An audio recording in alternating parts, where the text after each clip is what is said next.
بسم الله الرحمن الرحيم maanta waxaan noo bilaabi doonaa barashada xisaabta qaybta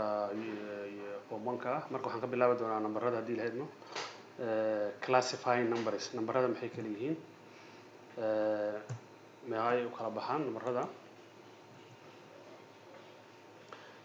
number 1 waxa waa natural numberska waa nambarada naturalka ah 1 2 3 4 5 6 7 malaha wax minus amba half ama malaha eber marka wax malaha waa natural waa nambarada la tiriyo waaye waxa ku xigo whole numberska waa natural numberska oo lagu daray eber integers jiro integers waxa waa laba dhinac ay wata minus iyo plus iyo eber buu wata waxa kale oo jiro nambarada rational numbers waxa waa macna tirada jajabka oo la soo qaybiyay sida meesha ka muuqato am loo qaybiyay laakiin macnaha qaybiyaha waa inuu noqdaa oo noqon karo 0 haduu macnaha 0 noqdo halbo 0 loo qaybiyo waxay noqonayaan 0 marka hasaradeed macnaha waa inuu san noqon qaybiyaha macnaha eber rational numbers wuxuu kala baxaa labo jajabka waaye marka la soo qaybiyo laba tiro waxa ka soo baxda in uu noqdo mid oo isku go'an tiro isku go'an ah oo la dhaho terminating decimal ah sida hadda 15 loo qaybiyo 8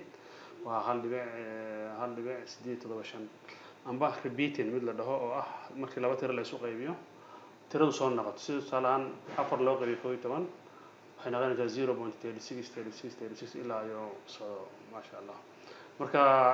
rational numbers waxa jiro irrational numbers ayagana kuwa la dhaho kuwaas waa continuous waa macnaha terminating ma aha repeating ma waa continuous numbers waxa kamid ah byte amal byte waxa waa number soconayo sida ka bilaabanayo 3.24 waa socon markaas ma sha Allah waxa kale mid ah ayana macnaha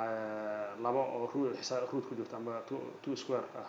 marka numberkan markii laga baxsho rootka macnaha wuxuu noqonayaa number iska soconayo dheer marka tan waxa la irrational numbers